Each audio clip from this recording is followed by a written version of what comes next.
ओम शांति। आज हम देखेंगे खुशनुमा जीवन जीने की कला। उस पर चर्चा करेंगे, प्रकाश डालेंगे, क्योंकि आज खुशी लोगों के पास नहीं रही। खुशनुमा जीवन कैसे जिया जाए, तो आज हम इसके बारे में, इसके ऊपर प्रकाश डालेंगे कि वास्तव में खुशनुमा जीवन कैसे जिया जाए।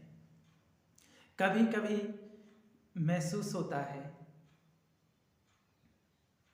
ना, जब कोई बच्चा होता है तो वो बहुत खुश होता है, हंसता है ना। कितना वो पॉजिटिव वाइब्रेशन आकर्षित करता है ना। ये उसका असली स्वरूप है, उस बच्चे का ये असली स्वरूप है, और हम सब का भी वही स्वरूप है। माना उसकी कितनी मुस्कान है ना, कितनी अच्छी मुस्कान है। और आज के समय में वो कला हमें सीखनी पड़ रही है, जीवन जीने की कला, वो मुस्कुराने की कला हमें सीखनी पड़ रही है। और वैसे देखा जाए तो खुशी हमारे जीवन में आना चाहती है, वो अपने मालिक की सेवा करना चाहती है, लेकिन हम अपने जीवन में खुशी आना देना नहीं चाहते, क्योंकि हमने अपने जीवन में हमने स्थान किसको दिया है? हमने अपने जीवन में 3 चीज़ों को स्थान दिया है, इसलिए खुशी वहाँ रह नहीं सकती है। किस किस को स्थान दिया है?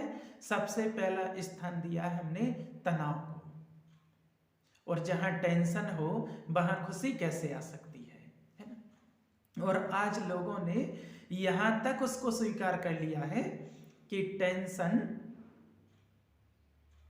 मनुष्य जीवन का एक हिस्सा बन गई है ना। और उसको स्वीकार भी कर लिया और स्वीकार करते हुए ही चल रहे हैं। तो फिर जहाँ टेंशन हो वहाँ खुशी कैसे रहेगी? या तो हमें टेंशन को बाहर निकालना पड़ेगा, क्योंकि टेंशन जैसी कोई चीज ही नहीं है ना। क्योंकि हमारे ओरिजिनल स्वरूप में बचपन में किसको भी टेंशन नहीं होती थी, है ना। लेकिन आजकल के बच्चों को बहुत टेंशन होने लगा है ना। जब बच्चों के एग्जाम आते हैं तो कहते हैं कल एग्जाम है, आज टेंशन है ना, और खुशी गायब हो जाती है। लेकिन वैसे अगर वास्तव में देखा जाए तो टेंशन क्या चीज है? टेंशन क्यों आता है? टेंशन आने का कारण क्या है ना। अगर शरीर में थोड़ा भी दिक्कत है, सर्दी जुकाम बुखार है, तो भी टेंशन हो जाता है ना। डॉक्टर से पूछेंगे है ना, और डॉक्टर बता देते हैं कोई कारण, छोटी मोटी बीमारी है, वायरल है, और माना इसने अटैक किया है इसलिए सर्दी जुकाम बुखार हो गया है।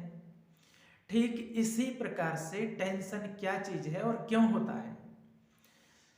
जब हमारी यूनिटी कम हो जाती है, आध्यात्मिक प्रतिरोधक क्षमता जो होती है वो क्षीण हो जाती है, तब हर छोटी बड़ी बात मन को प्रभावित करती है, जिसको टेंशन कहते हैं हम।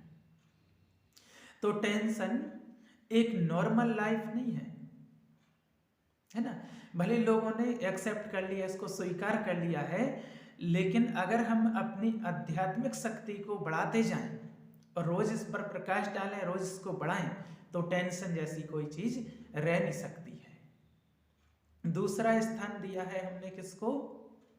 अभिमान को, अहंकार को दिया है, अभिमान को दिया है। और अभिमान को कोसते हुए लगे हुए हैं, उसी में चल रहे हैं, है ना। और जहां भी कहीं अभिमान को ठेस पहुंचती है तो एक बहुत बड़ा विकराल स्वरूप खड़ा हो जाता है, तो फिर वहां खुशी कैसे आ सकती है? तो इसीलिए खुशी को अगर जीवन में अनुभव करना चाहते हैं तो उस अभिमान को क्या करना पड़ेगा? थोड़ा उसको साइड करना ही पड़ेगा, साइड करना ही होगा।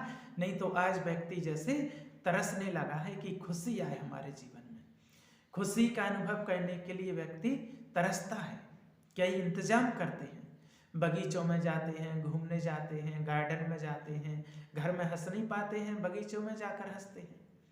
घर में अगर मुस्कुरा दिया तो सबसे पहले पूछते हैं आज क्या बात है, बड़े मुस्कुरा रहे हो। और अगर हम अपनी मुस्कुराहट को, है ना, बताना नहीं चाहते हैं कि किस लिए मुस्कुराए हैं, और बोल दिया, बस ऐसे ही मुस्कुराए हैं, बताया नहीं किस लिए, तो परिवार वाले कहेंगे ठीक ठाक हो, है ना। माना आज या तो आप ठीक नहीं हैं, और अगर आप ठीक हैं तो भावार्थ ये है कि आज वास्तव में नेचुरल जीवन जीने के लिए कोई ना कोई बहाना चाहिए। खुशी में रहने के लिए, खुशी में रहने के लिए कोई ना कोई बहाना चाहिए। अगर आज कोई भी व्यक्ति खुश होकर के मुस्कुराते हुए और ऑफिस में चला जाए तो ऑफिस वाले इशारा करते हैं कि आज तो सर बड़े खुश हैं, जो काम करवाना हो करवा लो, आज सब पास हो जाएगा। लोग ऐसे बोलते हैं, है ना। इसलिए व्यक्ति खुश रहना चाहता है लेकिन रह नहीं पाता है, और उसको और एकदम टाइट होकर के ही चलना पड़ता है, और वही अपना आज स्वरूप बना लिया है, तो फिर खुशी कहाँ से रह सकती है।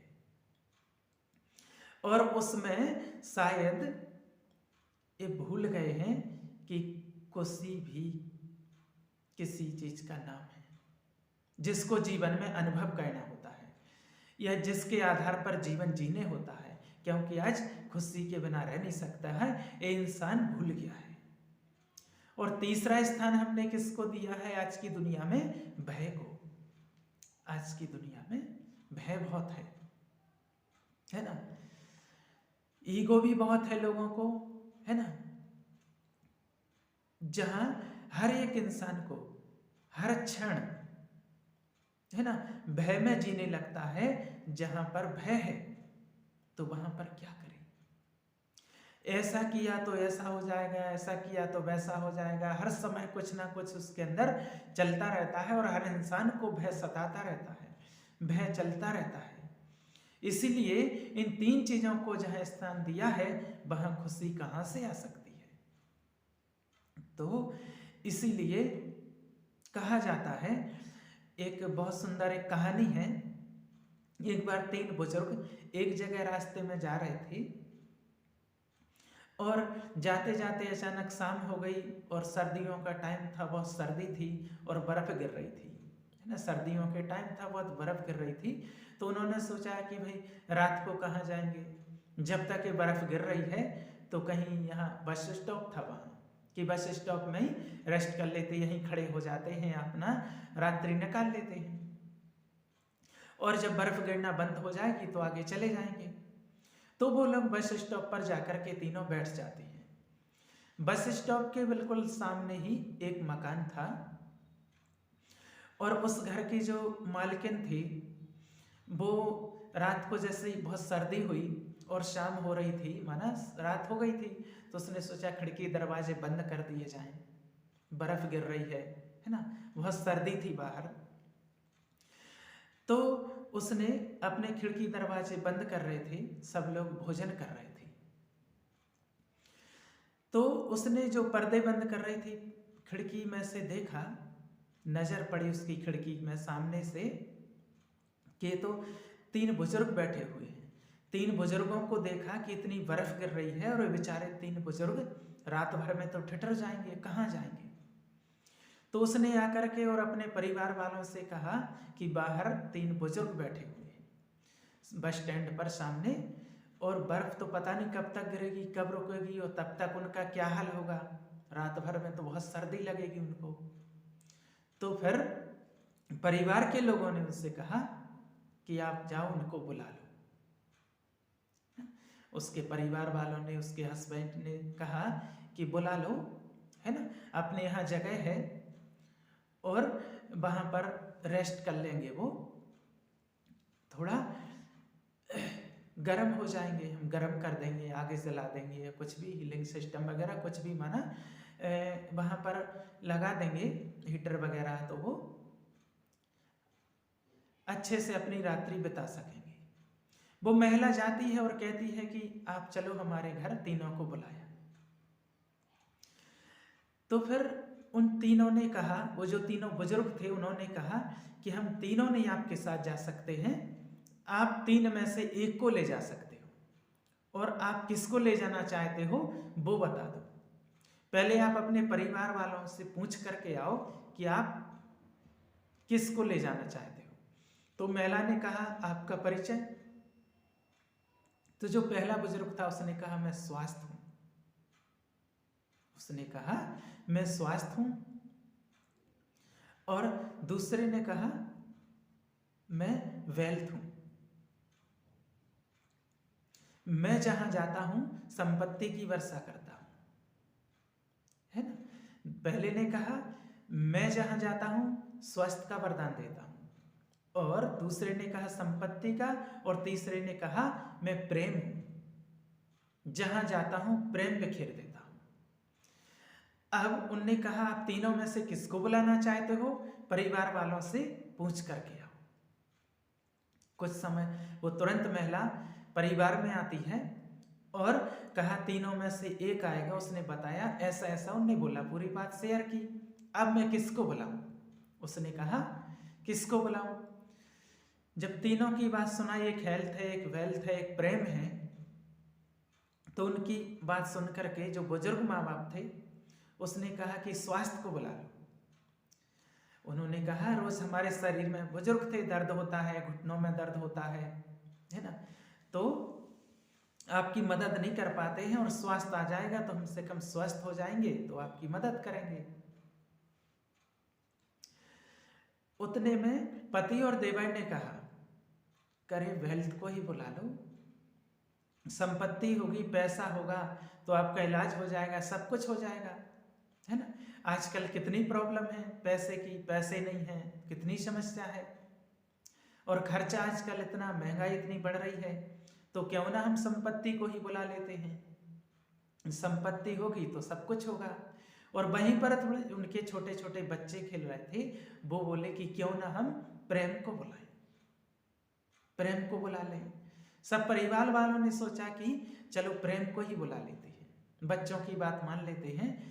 और महिला बाहर आती है और वो कहती है कि आप में से जो प्रेम है वो आ जाए। तो प्रेम जैसे ही उसके साथ आने लगा तो उसके पीछे, प्रेम के पीछे स्वास्थ्य, और स्वास्थ्य के पीछे संपत्ति भी आने लगी, तीनों आ गए। तो आजकल यही कमी है कि खुशनुमा जीवन हमारा क्यों नहीं है, क्योंकि परिवार में प्रेम नहीं है। जो वास्तव में एक निस्वार्थ प्रेम होना चाहिए वो प्रेम ही नहीं है। और जहां प्रेम है वहां स्वास्थ्य भी है और संपत्ति भी है, क्योंकि व्यक्ति खुश है ना, हमेशा प्रफुल्लित व्यक्ति रहता है। तो प्रेम है तो प्रसन्नता है, तो प्रसन्न है व्यक्ति तो वहां स्वास्थ्य भी है, तो संपत्ति भी सहज आ जाती है। तो इसलिए कहा कि कहीं ना कहीं हमें अपने जीवन में वैल्यूज को हटा दिया है, और जहां वैल्यूज ही नहीं है तो वहां हमारी वैल्यूबल लाइफ की क्या गति हो गई है, क्या गति हो गई है। आज देख रहे हैं दिन प्रतिदिन क्या गति हो गई है। तो किसी ने वास्तव में बहुत सही कहा है, 2.5 अक्षर प्रेम का बड़े सो पंडित हुए जस, परंतु अफसोस ये 2.5 अक्षर प्रेम का ही नहीं पढ़ पाए। इसलिए आज क्या महसूस कर रहे हैं, जीवन की क्वालिटी क्या हो गई है उसको भी हम सभी आज भली भांति देख ही रहे हैं कि क्या जीवन की क्वालिटी आज हो गई है। अब जीवन को खुशनुमा बनाने के लिए आवश्यकता है कि हमें जीवन के कुछ सिद्धांतों को समझने की आवश्यकता है कि सदा खुशनुमा रहना है अगर, है ना, तो जीवन के ऐसे कौन से सिद्धांत हैं जिनको हम खूबसूरती में रखें। पहला सिद्धांत है कि ये याद रहे कि जो देंगे वही वापस आएगा। पहला सिद्धांत ये याद रहे, जो हम किसी को देंगे वो आपके पास वापस आएगा, लौटकर आना है, ये निश्चित है। ये हमेशा याद रहे कि जो हम देंगे वो लौटकर आएगा। आप किसी को खुशी देंगे तो खुशी आपके जीवन में आएगी। आप किसी से प्यार से बात करेंगे तो आपके साथ वो भी प्यार से व्यवहार करेगा, प्यार से बात करेगा। आप किसी को सम्मान देते हैं तो आपको सम्मान मिलेगा। आप किसी को सहयोग देते हैं तो आपको सहयोग मिलेगा। आप जो देंगे वही वापस आएगा। ये पहला सिद्धांत है जीवन जीने का। और इसीलिए देने में कमी नहीं करनी चाहिए। देने में ही खुशी है, लेने में खुशी नहीं है ना। देने में खुशी है, इतनी लेने में नहीं है। दुनिया के अंदर अगर जो भी महान हस्तियां हुई हैं, जिनको आज लोग आदर्श मानते हैं, उनको पूजा करते हैं, पूजते हैं, उन्होंने भी समाज को कुछ ना कुछ दिया है। लेने वाले को कोई आदर्श नहीं मानता है जिसने सिर्फ लिया है। देने वाले को ही हर कोई याद किया जाता है और आदर्श मानता है। तो इसलिए हमें भी कुछ देना है। क्या देना है? हम हमेशा कहते हैं कि देखो, प्रकृति के हर तत्व कुछ ना कुछ दे रहे हैं, है ना। सूर्य दे रहे हैं, है ना, जल दे रहा है, वृक्ष दे रहे हैं, है ना, नदियां दे रही हैं। किसी ने बहुत सुंदर गीत लिखा है, नदी ने पिए अपना जल, पेड़ ना खाए अपना फल। माना ये दे रही है, दूसरों के लिए है ना। और इसीलिए हमने उनको देवता कहा, देने वाले को, क्योंकि देने वाले को देवता कहा जाता है और लेने वाले को लेवता कहा जाता है ना। इसलिए प्रकृति के हर तत्व को देवता कहा है, क्योंकि वो देने वाले हैं, है ना। यहां तक कि मनुष्य की बनाई हुई हर चीज है, वो भी कुछ ना कुछ दे रही है ना। जैसे हम जिस कुर्सी पर बैठते हैं तो वो भी आराम देती है। लाइट आपको आराम दे रहा है। जो भी सुविधाएं हैं आज, जो साइंस की चीजें बनी हुई इंसान की, वो भी कुछ दे रहा है ना। कुछ ना कुछ देता ही है। मनुष्य की हर चीज कुछ ना कुछ देती ही है ना। आज जो कुर्सी है वो अपने लिए नहीं है कि स्वयं के लिए आराम दे रही, दूसरे को आराम दे रही है ना। और जो मनुष्य है स्वयं, वो ले रहा है, सिर्फ ले रहा है, ले रहा है, ले रहा है। और वो देना भूल गया कि मुझे भी कुछ देना चाहिए, मुझे भी कुछ देना है। और इसीलिए ये सब देने वाले देवता हो गए और हम लेवता हो गए, है ना। आज के बाद हमें क्या करना है? कुछ परिवर्तन करना है, कुछ परिवर्तन करेंगे। देने में खुशी है, सब जानते हैं। देने में सुख है ना। देकर देखिए कितना आनंद मिलता है, कितना आपको खुशी मिलती है ना। आप देकर देखिए, आप खुद अनुभव करेंगे, है ना। एक छोटी सी कहानी याद आती है कि एक राजा था, वो हर जगह जाता था, और हर जगह जब वो जाता था तो उसको कुछ ना कुछ अमूल्य वस्तुएं उसको मिलती थी, तोहफे मिलते थे, है ना। तो वो बहुत सारे तोहफे जब इकट्ठे हो गए उसके पास, तो उसने सोचा कि इनको कहाँ रखूं, क्या किया जाए। तो इनको रखने के लिए, संभालने के लिए इतना समय नहीं होता है। तो उसने कहा कि इसको संभाल कर कब तक रखूं, और मैं ऐसा ना करूं, प्रजा में इनको बांट दूं, इन तोहफों को प्रजा में बांट दूं, तो प्रजा संभाल के रखेगी और सब उनके अपने बच्चों को दिखाएंगे कि राजा ने दिया था। तो माना ऐसा उसके मन में संकल्प आया कि प्रजा में बांट देता हूं, वो संभाल के रखेंगे। और एक दिन फिर उसने प्रजा में ऐलान किया कि मेरे पास इतने तोहफे जो हो गए हैं, मैं इतनी जगह जाता हूं और ये मैं बांटना चाहता हूं प्रजा में। और उन्होंने कहा कि जिसको भी ये तोहफे चाहिए वो लाइन बना करके, लाइन लगा के आ जाए। एक दिन फिक्स किया संडे का, और लाइन लग गई और सब लाइन लगा के खड़े हो गए। राजा के पास तो बहुत तोहफे थे, तो सब लोग माना लेते जा रहे। राजा के पास भी बहुत तोहफे थे, तो उसने कहा सबको दे दूंगा, कमी नहीं पड़ेगी, है ना। और आने लगे लोग और देने लगे, राजा ले जाएं ले जाएं। और जब वो देता था तो नेचुरल है कि व्यक्ति क्या बोलेगा, दुआएं ही देगा कि भगवान आपको स्वस्थ रखे, भगवान आपके जीवन में हंसी खुशी प्रदान करे, हर खुशी आपको मिले, आपका परिवार स्वस्थ रहे, आप लंबी आयु जिए, है ना। ऐसा ऐसा माना दुआएं देते जाएं लोग। तो उनको आत्मसंतुष्टि के भाव उनके चेहरे पर आ रहे थे। राजा के चेहरे पर बहुत अपने आप को प्रसन्नता महसूस कर रहा था, उसका चेहरा बहुत खुशनुमा था और उसको बड़ा सुकून मिल रहा था। वास्तव में बड़ा सुकून मिल रहा था देने से। अब उसी लाइन में एक फकीर खड़ा हुआ था, उसी लाइन में एक फकीर खड़ा हुआ था, और वो फकीर उस राजा के चेहरे के भाव देखता था कि कितनी खुशी है, राजा के चेहरे पर कितनी खुशी है, कितना आनंद है। तो फकीर ने सोचा कि ये भाव मैं भी अनुभव करना चाहता हूँ, ऐसा खुश मैं भी महसूस करना चाहता हूँ, लेकिन मैं कैसे करूँ, मेरे पास तो कुछ देने के लिए है नहीं, तो मैं कैसे खुशी अनुभव कर सकता हूँ। तो उसने सोचते सोचते कि मैं क्या करूं कि मैं इस भाव को अपने अंदर महसूस कर सकूं, इतनी खुशी को महसूस कर सकूं। तो इतने में उसकी खुशी मैंने मुझे महसूस हो, तब इतने में सोचते सोचते उसका नंबर आ गया। तो वो सोच रहा था कि क्या करूं, तो फिर उसने दूसरे व्यक्ति को आगे कर दिया, है ना, उसने दूसरे को आगे कर दिया। वो सोच रहा था जब तक कि भाई, तो जब उसने पीछे वाले को आगे किया तो अब आगे कौन नहीं जाना चाहता है लेने के लिए। तो उसने फकीर को कहा, भगवान आपको लंबी आयु दे, है ना, भगवान आपको लंबी आयु दे, आप खुश रहें। तो ऐसा उसने जब बोला, उसने दूसरे को आगे किया, फिर तीसरे को आगे, ऐसे हर एक को माना टर्न देता गया। वो पीछे हो गया, सामने पीछे वाले को आगे करते गया। उसने कुछ नहीं किया और उसको बहुत खुशी महसूस हुई, और उसने कुछ लिया नहीं, राजा से कुछ लिया नहीं, और वो वापस चला गया। बहुत प्रसन्न हुआ वो भी।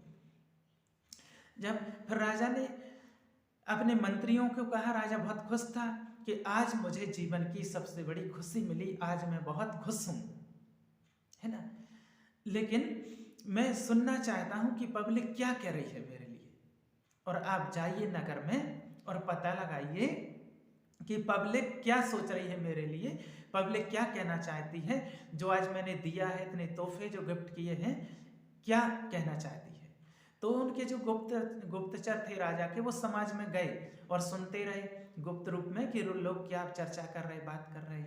तो लोग कह रहे हैं कि राजा तो अपना बड़ा अच्छा है, इतने बड़े बड़े हमें तोहफे दिए, गिफ्ट दिए हैं, है ना, बड़ी प्रशंसा कर रहे थे राजा की।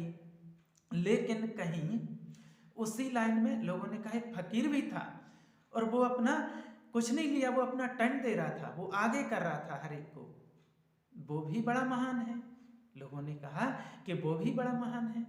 और जो गुप्तचर थे उन्होंने वो बात सुनी और आकर के राजा को बात सुनाई कि राजा जी, आपकी तो बहुत प्रशंसा हो रही है, लेकिन एक फकीर था, उसकी भी प्रशंसा हो रही है। तो राजा ने कहा, फकीर ने क्या दिया जो उसको प्रशंसा हो रही, उसकी प्रशंसा कर रहे लोग। तो उन्होंने कहा कि वो अपना टन दे रहा था, सिर्फ आगे कर रहा था, उसने लिया कुछ नहीं है, इसलिए लोग उसकी भी महिमा कर रहे थे। तो राजा ने कहा, उसने कुछ नहीं दिया, सिर्फ टन दिया, और उसकी महिमा क्यों हो रही इतनी, मेरे बराबर महिमा उसकी हो रही, ये तो अच्छा नहीं है। तो राजा ने कहा कि उस फकीर को ढूंढ करके लाओ। अब वो तो कहाँ चला गया, पता नहीं कहाँ मिलेगा। तो राजा ने कहा, मैं फिर ऐलान करता हूं कि आज भी राजा कुछ तोहफे बांटेंगे, और जिसको लेना हो वो आ जाए। तो फिर वो फकीर आ गया, फकीर जैसे ही ऐलान सुना और आ गया, और पुनः अपना टन देना शुरू कर दिया। तो राजा ने जैसे ही फकीर को देखा और लाइन को रोका, और फकीर से कहा, इधर आओ, तुझे जो चाहिए हो ले लो और यहाँ से जाओ। तो वो फकीर बोला कि मुझे तो कुछ नहीं चाहिए। तो फिर राजा ने कहा, फिर ये काम क्यों कर रहा है, टन अपना दूसरों को क्यों दे रहा है।